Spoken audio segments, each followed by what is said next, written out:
안녕하십니까. 부동산을 잘하는 아빠, 부자라빠입니다. 몇 년 전에 제 아들이 게스트하우스에서 아르바이트를 한 적이 있습니다.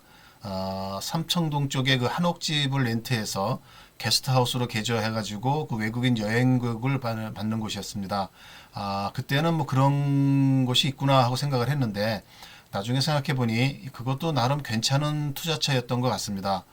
물론 요즘에는 뭐 코로나19로 인해서 여행 관련 업종들이 많이 어려운 상태이기는 합니다.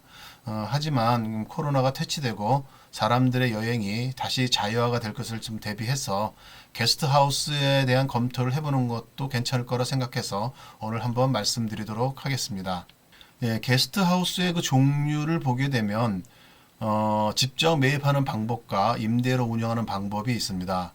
서교동 및 연남동 일대는 홍대 이 상권에 속하는데 그곳에 그 단독 및 다세대 주택을 구입해서 리모델링을 해가지고 만든 게스트하우스가 많습니다.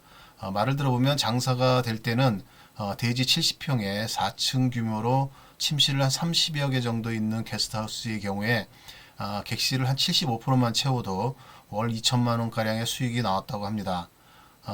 또한 그 직접 매입하는데 돈이 많이 드는 것 같으면 임대를 해서 운영하는 방법도 있습니다.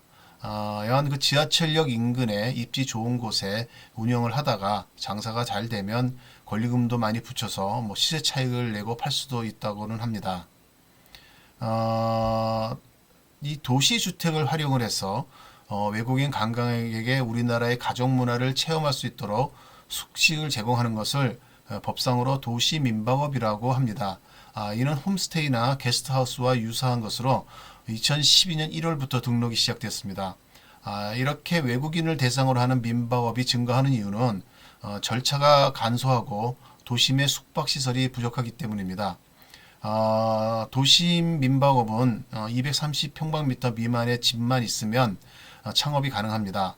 그 해당 지방자치단체에 신고하면 되는 것으로 기존 집을 활용해서 투자금도 적고 안정적이며 정기적인 수입을 얻을 수 있는 것입니다.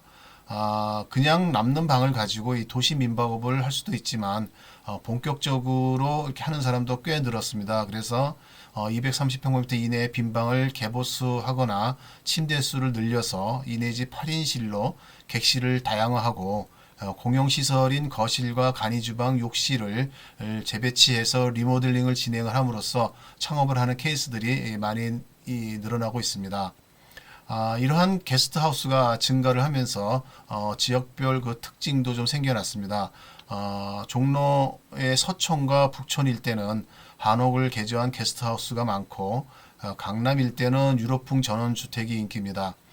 중구 명동에는 중국인 관광객이 많아서 크고 작은 게스트하우스가 많이 생겨났습니다. 그러면서 이제 뭐 24 게스트하우스라든지 김치 게스트하우스 같은 그런 프랜차이즈도 많이 생기고요. 객실 관리 대행 업체나 아니면 창업 희망자에게 입지를 선정해주는 그 전문 개발 업체도 등장하고 있습니다. 이 게스트하우스의 이 지정 절차를 보면 도시 민박업은 농어촌 및 준농어촌 지역이 아닌 도시 지역에 위치한 연면적 230평방미터 미만의 건물에 사업자가 실제 거주하는 것을 포함하며 해당 거주지를 분리해 일정 면적만을 대상으로 민박 사업을 할 수는 없습니다. 건축법에 따라서 단독주택, 다가구주택, 다세대주택, 연립주택, 아파트에만 국한된 사업으로 업무용시설이나 근린생활시설 등은 제외가 됩니다. 도시민박업의 지정을 받으려면 시장, 군수, 구청장에게 신청서, 시설 배치도, 사진, 평면도 등을 제출을 하면 서류 심사와 현장 심사를 합니다. 이때 지자체는 신청인의 실제 거주 여부와 간단한 외국어 인터뷰, 그다음에 위생상태 적합도 등을 반영을 해서 도시민박업 지정증을 발급하게 됩니다. 게스트하우스를 이렇게 운영함에 있어서는 좀 신경 써야 될 부분이 몇 군데 있습니다. 일단은 이 관광객이 접근하기 좋은 그러한 곳에 위치해야 할 것이고 특히나 이 관광객이 찾아오게 하는 포인트가 있어야 될 것입니다. 아무래도 그 외국인 관광객을 대상으로 하니까 블로그나 카페, 뭐 페이스북, 뭐 인스타, 트위터 등 같은 것도 기본적으로 활용을 해야 될 거고요. 에어비앤비 광고라든지 여행사 제휴 같은 부분도 뭐 좀 고려를 해야 될 것 같습니다. 그런데 이렇게 하면 아마도 그 외국은 시차가 있기 때문에 새벽에도 뭐 메일이라든지 SNS 같은 문의가 들어올 것이고요. 여기에 바로바로 즉답을 하지 않으면 자체 고객을 놓칠 수도 있기 때문에 관리는 좀 잘 해야 될 것입니다.